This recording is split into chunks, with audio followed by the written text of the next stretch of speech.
আসসালামু আলাইকুম বন্ধুরা, আমার সামনে যে ট্রান্সফরমারটি এখন বর্তমান দেখতে পাচ্ছেন, এই ট্রান্সফরমারটি সুন্দরভাবে তুলি দিয়ে পরিষ্কার পরিচ্ছন্ন করছি। এর কারণ হচ্ছে বন্ধুরা, আমরা এটিকে রং করব।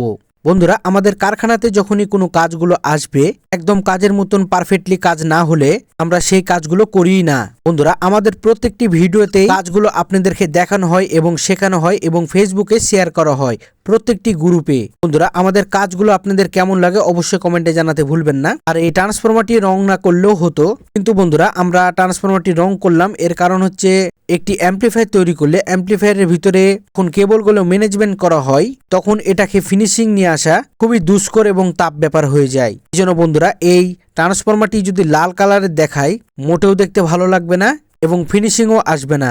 এর মূল কারণ হচ্ছে বন্ধুরা, রং করা। এই জন্য আমরা এটিকে সুন্দরভাবে রং করে ফেলেছি। চাইলে আপনারাও রং করে নিতে পারেন, কিন্তু রংটি হতে হবে ভালো মানের। আমরা এটিকে এত পরিমাণে রং দিয়েছি, কিন্তু উপরের কোরগুলোকে রং দিয়ে কিছুতে ভরাট করতে পারলাম না, কারণ এই ট্রান্সফরমারটি প্রচন্ড বড় এবং 7 থেকে 8 কেজি ওজন ওয়েট। বন্ধুরা, পূর্ণাঙ্গ ভিডিও নিয়ে আবারও আপনাদের মাঝে উপস্থাপনা করব। ততক্ষণ পর্যন্ত সবাই ভালো থাকবেন, সুস্থ থাকবেন এবং আমাদের এই অল অ্যাবাউট অ্যাম্পলিফায়ার পেজে যদি নতুন হয়ে থাকেন, পেজটিতে ফলো দিয়ে আমাদের পাশেই থাকবেন। ধন্যবাদ সকলকে ভিডিওটি দেখার জন্য। আসসালামু আলাইকুম।